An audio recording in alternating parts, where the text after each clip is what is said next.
Hiber-Nation 119.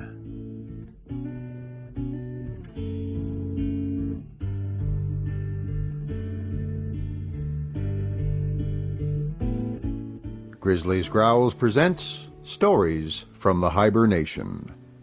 Read by David Grizzly Smith.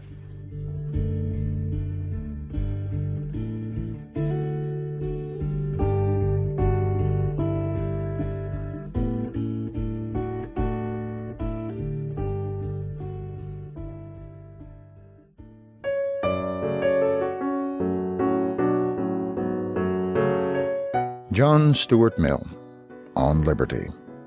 Read by David Grizzly Smith. Chapter 1. Introductory. The subject of this essay is not the so-called liberty of the will, so unfortunately opposed to the misnamed doctrine of philosophical necessity, but civil or social liberty, the nature and limits of the power which can be legitimately exercised by society over the individual. A question seldom stated and hardly ever discussed in general terms, but which profoundly influences the practical controversies of the age by its latent presence, and is likely soon to make itself recognized as the vital question of the future. It is so far from being new that in a certain sense it has divided mankind almost from the remotest ages, but in the stage of progress into which the more civilized portions of the species have now entered, it presents itself under new conditions and requires a different and more fundamental treatment. The struggle between liberty and authority is the most conspicuous feature in the portions of history with which we are earliest familiar, particularly in that of Greece, Rome, and England. But in old times, this contest was between subjects, or some classes of subjects, and the government. By liberty was meant protection against the tyranny of political rulers. The rulers were conceived, except in some of the popular governments of Greece, as in a necessarily antagonistic position to the people whom they ruled. They consisted of a governing one or a governing tribe or caste, who derived their authority from inheritance or conquest, who, at all events, did not hold it at the pleasure of the governed, and whose supremacy men did not venture, perhaps did not desire, to contest, whatever precautions might be taken against its oppressive exercise. Their power was regarded as necessary, but also as highly dangerous, as a weapon which they would attempt to use against their subjects no less than against external enemies. To prevent the weaker members of the community from being preyed upon by innumerable vultures, it was needful that there should be an animal of prey stronger than the rest, commissioned to keep them down. But as the king of the vultures would be no less bent upon preying on the flock than any of the minor harpies, it was indispensable to be in a perpetual attitude of defense against his beak and claws. The aim, therefore, of patriots was to set limits to the power which the ruler could be suffered to exercise over the community, and this limitation was what they meant by liberty. It was attempted in two ways. First, by obtaining a recognition of certain immunities called political liberties or rights, which it was to be regarded as a breach of duty in the ruler to infringe, and which if he did infringe, specific resistance or general rebellion was held to be justifiable. A second, and generally a later, expedient was the establishment of constitutional checks, by which the consent of the community, or body of some sort, supposed to represent its interests, was made a necessary condition to some of the more important acts of the governing power. To the first of these modes of limitation, the ruling power in most European countries was compelled, more or less, to submit. It was not so with the second, and to attain this, or when already in some degree possessed, to attain it more completely, became everywhere the principal object of the lovers of liberty. And so long as mankind were content to combat one enemy by another, and to be ruled by a master, on condition of being guaranteed more or less efficaciously against his tyranny, they did not carry their aspirations beyond this point. A time, however, came in the progress of human affairs when men ceased to think it a necessity of nature that their governors should be an independent power, opposed in interest to themselves. It appeared to them much better that the various magistrates of the state should be their tenants or delegates, revocable at their pleasure. In that way alone, it seemed, could they have complete security that the powers of government would never be abused to their disadvantage. By degree, this new demand for elective and temporary rulers became the prominent object of the exertions of the popular party, wherever any such party existed, and superseded to a considerable extent the previous efforts to limit the power of rulers. As the struggle proceeded for making the ruling power emanate from the periodical choice of the ruled, some persons began to think that too much importance had been attached to the limitation of the power itself. That, it might seem, was a resource against rulers whose interests were habitually opposed to those of the people. What was now wanted was that the rulers should be identified with the people, that their interest and will should be the interest and will of the nation. The nation did not need to be protected against its own will. There was no fear of it tyrannizing over itself. Let the rulers be effectually responsible to it, promptly removable by it, and it could afford to trust them with power of which it could itself dictate the use to be made. Their power was but the nation's own power, concentrated, and in a form convenient for exercise. This mode of thought, or rather perhaps of feeling, was common among the last generation of European liberalism, in the continental section of which it still apparently predominates. Those who admit any limit to what a government may do, except in the case of such governments as they think ought not to exist, stand out as brilliant exceptions among the political thinkers of the continent. A similar tone of sentiment might by this time have been prevalent in our own country, if the circumstances which for a time encouraged it had continued unaltered. But in political and philosophical theories, as well as in persons, success discloses faults and infirmities which failure might have concealed from observation. The notion that people have no need to limit their power over themselves might seem axiomatic, when popular government was a thing only dreamed about, or read of as having existed at some distant period of the past.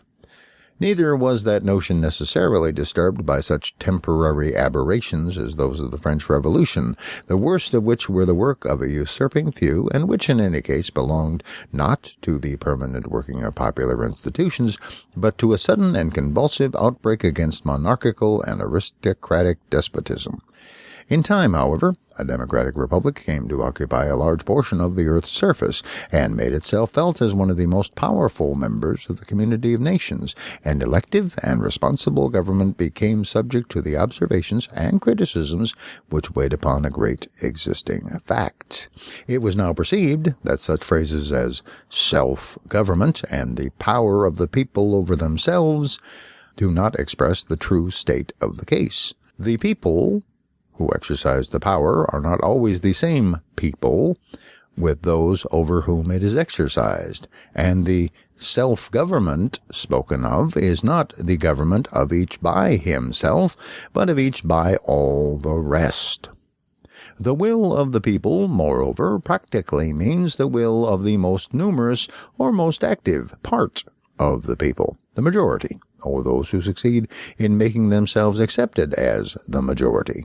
The people, consequently, may desire to oppress a part of their number, and precautions are as much needed against this as against any other abuse of power.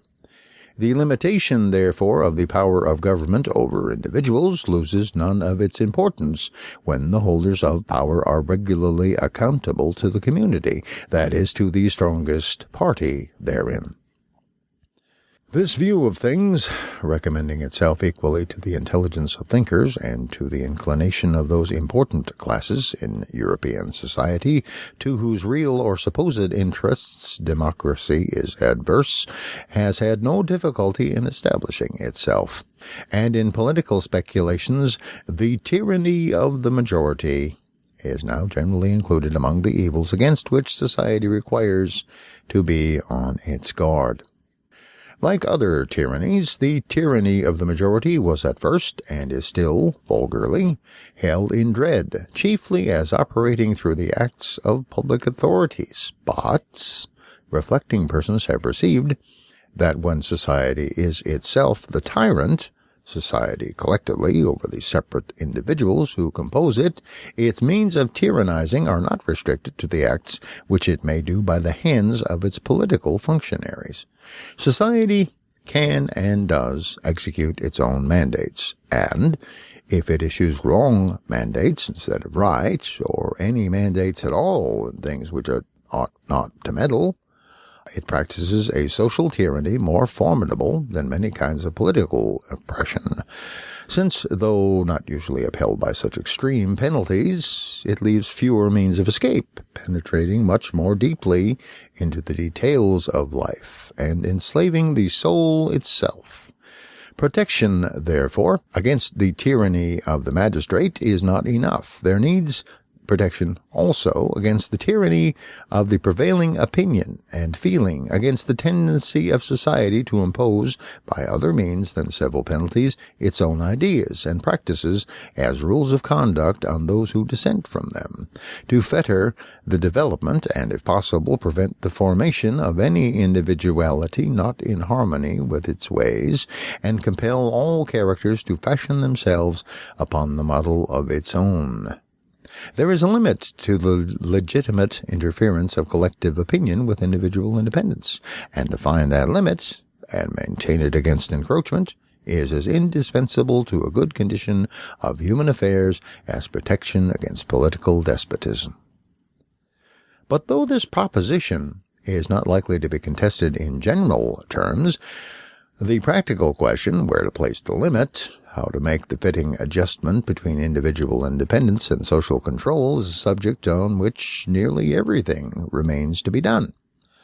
All that makes existence valuable to anyone depends on the enforcement of restraints upon the actions of other people. Some rules of conduct, therefore, must be imposed, by law in the first place, and by opinion on many things which are not fit subjects for the operation of law. Now, what these rules should be is the principal question of human affairs, but if we accept a few of the most obvious cases, it is one of those which least progress has been made in resolving.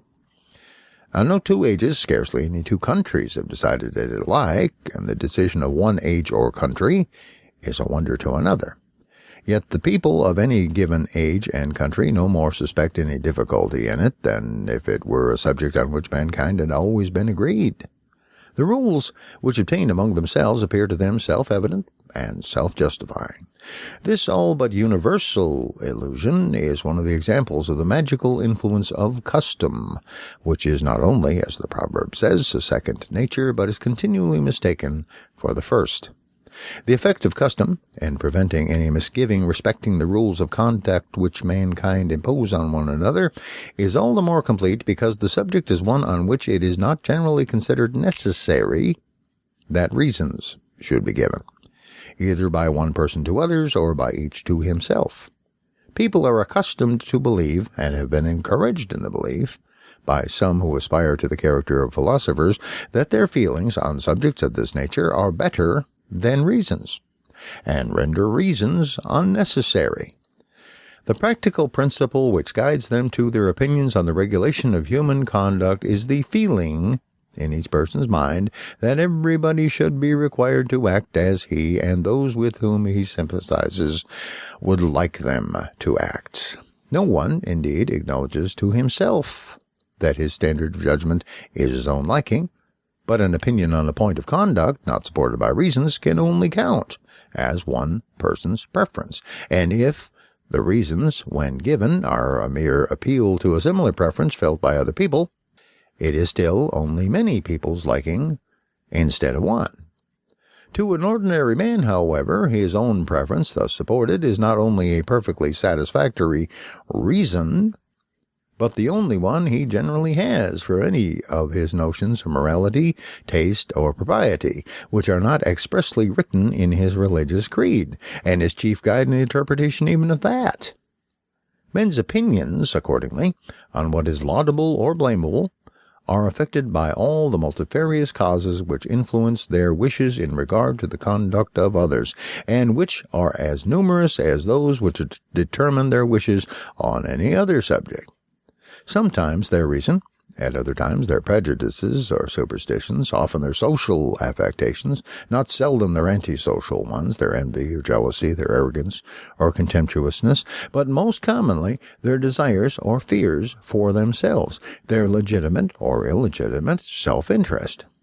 Wherever there is an ascendant class, a large portion of the morality of the country emanates from its class interests and its feelings of class superiority.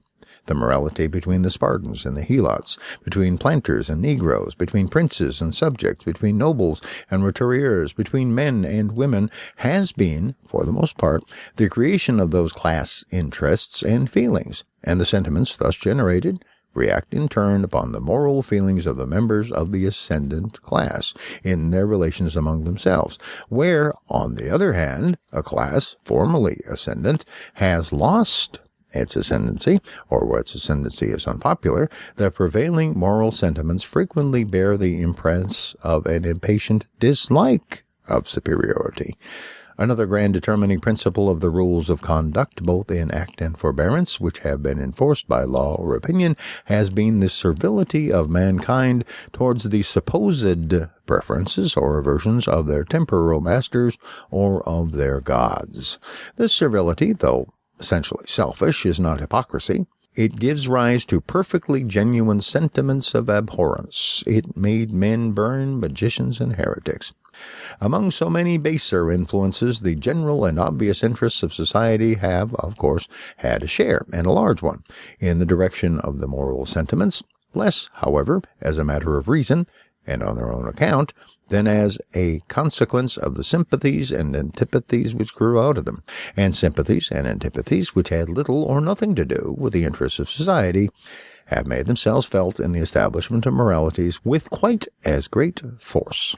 The likings and dislikings of society, or some powerful portion of it, are thus the main thing which has practically determined the rules laid down for general observance under the penalties of law or opinion. And in general, those who have been in advance of society in thought and feeling have left this condition of things unassailed in principle, however they may have come into conflict with it in some of its details.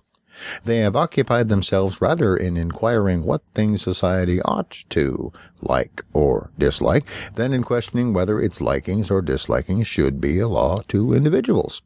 They preferred endeavoring to alter the feelings of mankind on the particular points on which they were themselves heretical, rather than make common cause in defense of freedom with heretics generally.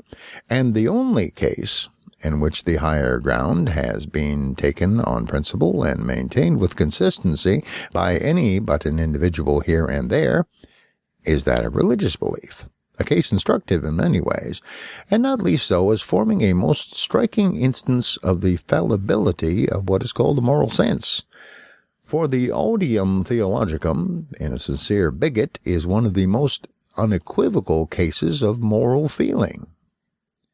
Those who first broke the yoke of what called itself the universal church were in general as little willing to permit difference of religious opinion as that church itself. But when the heat of the conflict was over, without giving a complete victory to any party, and each church or sect was reduced to limit its hopes to retaining possession of the ground it already occupied, minorities, seeing that they had no chance of becoming majorities, were under the necessity of pleading to those whom they could not convert for permission to differ. It is accordingly on this battlefield almost solely that the rights of the individual against society have been asserted on broad grounds of principle, and the claim of society to exercise authority over dissentients openly controverted. The great writers to whom the world owes what religious liberty it possesses have mostly asserted the freedom of conscience as an indefeasible right, and denied absolutely that a human being is accountable to others for his religious belief.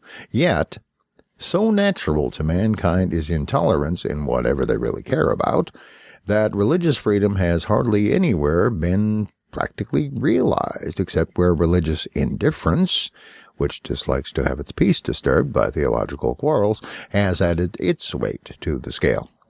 In the minds of almost all religious persons, even in the most tolerant countries, the duty of toleration is admitted with tacit reserves. One person will bear with dissent in matters of church government, but not of dogma. Another can tolerate everybody, short of a papist or a Unitarian. Another, everyone who believes in revealed religion. A few extend their charity a little farther, but stop at the belief in a God and in a future state. Wherever the sentiment of the majority is still genuine and intense, it is found to have abated little of its claim to be obeyed. Now, in England, from the peculiar circumstances of our political history, though the yoke of opinion is perhaps heavier, that of law is lighter than in most other countries of Europe. And there is considerable jealousy of direct interference by the legislative or executive power with private conduct, not so much from any just regard for the independence of the individual as from the still subsisting habit of looking on the government as representing the opposite interest to the public. The majority have not yet learnt to feel the power of the government their power, or its opinions their opinions. When they do so, individual liberty will probably be as much exposed to invasion from the government as it already is from public opinion. But as yet, there is considerable amount of feeling ready to be called forth against any attempt of the law to control individuals in things in which they have not hitherto been accustomed to be controlled by it. And this with very little discrimination as to whether the matter is or is not within the legitimate sphere of legal control, insomuch that the feeling, highly salutary on the whole, is perhaps quite as often misplaced as well-grounded in the particular instances of its application. There is, in fact, no recognized principle by which the propriety or impropriety of government interference is customarily tested. People decide according to their personal preferences. Some, whenever they see any good to be done or evil to be remedied, would willingly instigate the government to undertake the business, while others prefer to bear almost any amount of social evil rather than add one to the departments of human interests amenable to governmental control. And men range themselves on one side or the other side in any particular case according to this general direction of their sentiments, or according to the degree of interest which they feel in the particular thing which is proposed that the government should do, or according to the belief they entertain the government would or would not do it in the manner that they prefer, but very rarely on account of any opinion to which they consistently adhere as to what things are fit to be done by a government.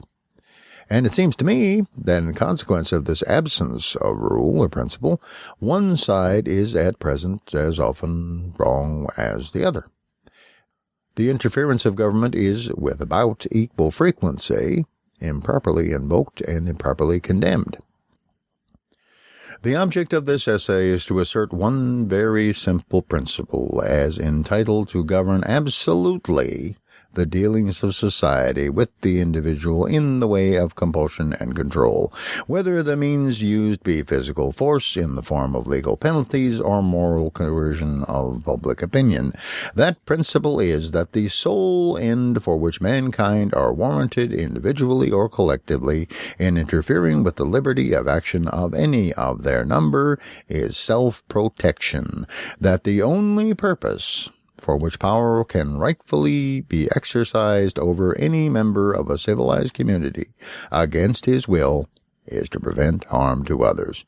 His own good, either physical or moral, is not a sufficient warrant. He cannot be rightfully compelled to do or forbear because it will be better for him to do so, because it will make him happier, because in the opinions of others to do so would be wise or even right. These are good reasons for remonstrating with him, or reasoning with him, or persuading him, or entreating him, but not for compelling him. or visiting him with any evil, in case he do otherwise. To justify that, the conduct from which it is desired to deter him must be calculated to produce evil to someone else. The only part of the conduct of any one for which he is amenable to society is that which concerns others. In the part which merely concerns himself, his independence is of right absolute. Over himself, over his own body and mind, the individual is sovereign. It is perhaps hardly necessary to say that this doctrine is meant to apply only to human beings in the maturity of their faculties. We're not speaking of children, or of young persons below the age which the law may fix as that of manhood or womanhood. Those who are still in a state to require being taken care of by others must be protected against their own actions as well as against external injury. For the same reason we may leave out of consideration those backward states of society in which the race itself may be considered as in its non-age. The early difficulties in the way of spontaneous progress are so great that there is seldom any choice of means for overcoming them, and a ruler full of the spirit of improvement is warranted in the use of any expedients that will attain an end perhaps otherwise unattainable. Despotism is a legitimate mode of government in dealing with barbarians, provided the end is their improvement, and the means justified by actually effecting that end.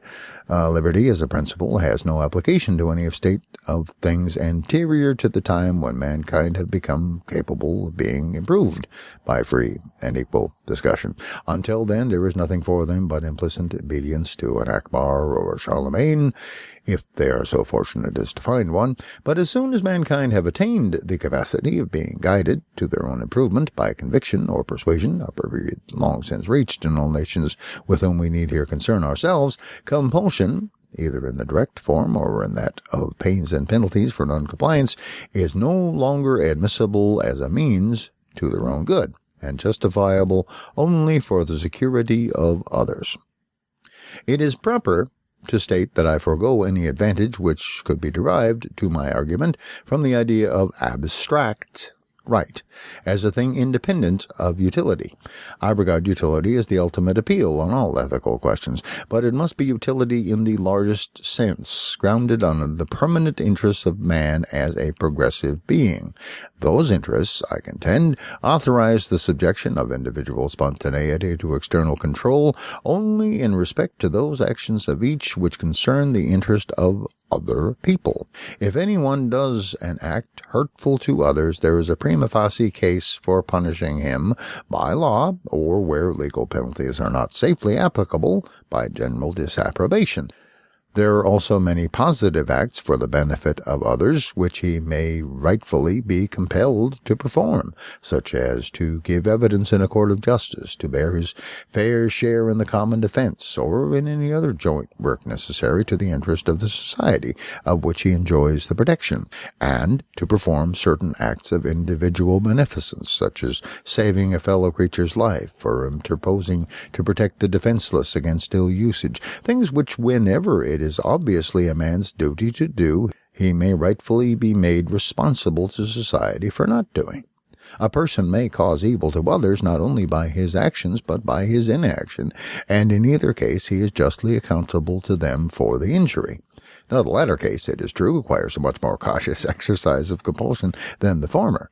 To make anyone answerable for doing evil to others is the rule. To making answerable for not preventing evil is, comparatively speaking, the exception. Yet there are many cases clear enough and grave enough to justify that exception. In all things which regard the external relations of the individual, he is de jure amenable to those whose interests are concerned, and if need be, to society as their protector. There are often good reasons for not holding him to the responsibility, but these reasons must arise from the special expediencies of the case, either because it is a kind of case in which he is on the whole likely to act better, when left to his own discretion, than when controlled in any way in which society have it in their power to control him, or because the attempt to exercise control would produce other evils, greater than those which it would prevent. And when such reasons as these preclude the enforcement of responsibility, the conscience of the agent himself should step into the vacant judgment seat and protect those interests of others which have no external protection, judging himself all the more rigidly because the case does not admit of his being made accountable to the judgment of his fellow creatures. But there is a sphere of action in which society, as distinguished from the individual, has, if any, only an indirect interest, comprehending all that portion of a person's life and conduct which affects only himself, or, if it also affects others, only with their free, voluntary, and undeceived consent and participation. When I say only himself, I mean directly, and in the first instance, for whatever affects himself may affect others through himself, and the objection, which may be grounded on this contingency, will receive consideration in the sequel. This, then, is the appropriate region of human liberty.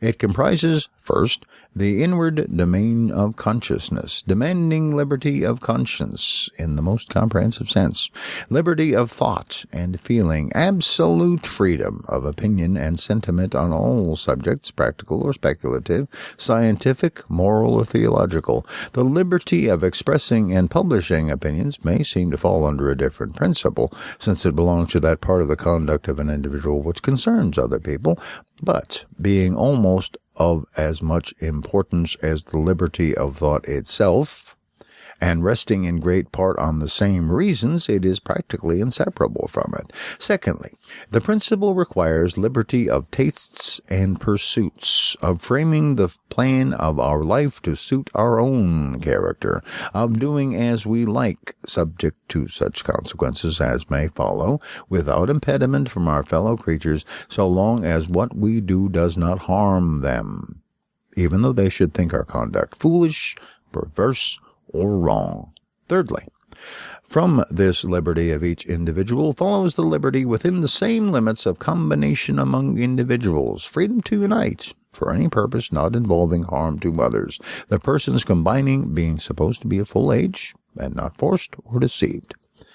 Now, no society in which these liberties are not, on the whole, respected is free, whatever may be its form of government, and none is completely free in which they do not exist absolute and unqualified. The only freedom which deserves the name is that of pursuing our own good in our own way, so long as we do not attempt to deprive others of theirs or impede their efforts to obtain it. Each is the proper guardian of his own health, whether bodily or mental and spiritual. Mankind are greater gainers by suffering each other to live as seems good to themselves than by compelling each to live as seems good to the rest. Now, though this doctrine is anything but new, and some persons may have the air of a truism, there is no doctrine which stands more directly opposed to the general tendency of existing opinion and practice. Society has expended fully as much effort in the attempt, according to its lights, to compel people to conform to its notions of personal as of social excellence. The ancient commonwealths thought themselves entitled to practice, and the ancient philosophers countenanced, the regulation of every part of private conduct by public authority on the ground that the state had a deep interest in the whole bodily and mental discipline of every one of its citizens, a mode of thinking which may have been admissible in small republics surrounded by powerful enemies, in constant peril of being subverted by foreign attack or internal commotion, and to which even a short interval of relaxed energy and self-command might so easily be fatal that they could not afford to wait for the salutary permanent effects of freedom. Now, in the modern world, the greater size of political communities, and above all the separation between spiritual and temporal authority, which place the direction of men's consciences in other hands than those which controlled their worldly affairs, prevented so great an interference by law in the details of private life.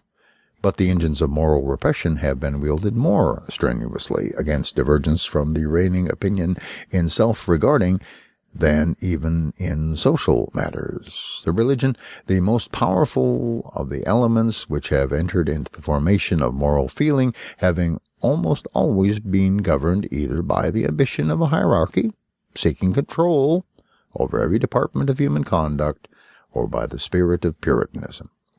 And some of those modern reformers who have placed themselves in strongest opposition to the religions of the past have been no way behind either churches or sects in their assertion of the right of spiritual domination.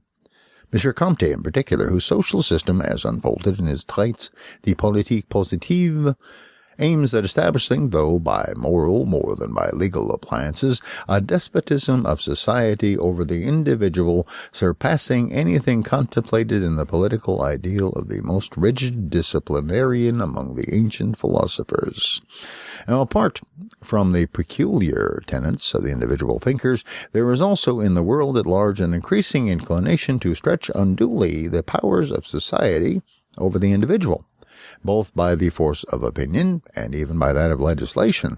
And as the tendency of all the changes taking place in the world is to strengthen society and diminish the power of the individual, this encroachment is not one of the evils which tend spontaneously to disappear, but on the contrary to grow more and more formidable. The disposition of mankind, whether as rulers or as fellow citizens, to impose their own opinions and inclinations as a rule of conduct on others, is so energetically supported by some of the best and by some of the worst feelings incident to human nature, that it is hardly ever kept under restraint by anything but want of power, and as power is not declining but growing, unless a strong barrier of moral conviction can be raised against the mischief, we must expect in the present circumstances of the world to see it increase. It will be convenient for the argument if, instead of at once entering upon the general thesis, we confine ourselves in the first instance to a single branch of it, on which the principle here stated is, if not fully, yet to a certain point recognized by the current opinions. This one branch is the liberty of thought, from which it is impossible to separate the cognate liberty of speaking and writing.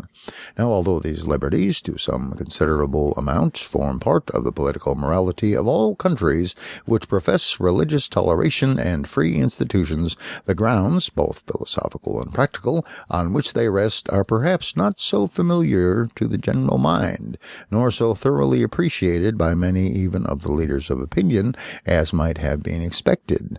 Those grounds, when rightly understood, are of much wider application than to only one division of the subject, and a thorough consideration of this part of the question will be found the best introduction to the remainder.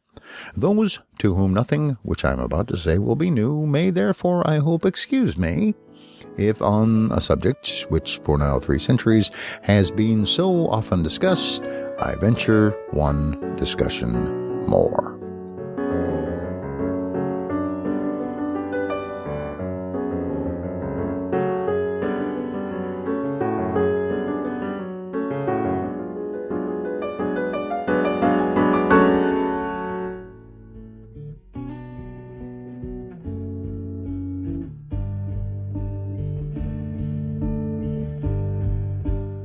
Thank you for listening to Stories from the Hiber-Nation. Comment on the website at grizzliesgrowls.com. This program is offered under a Creative Commons Attribution, Non-Commercial, No Derivatives license.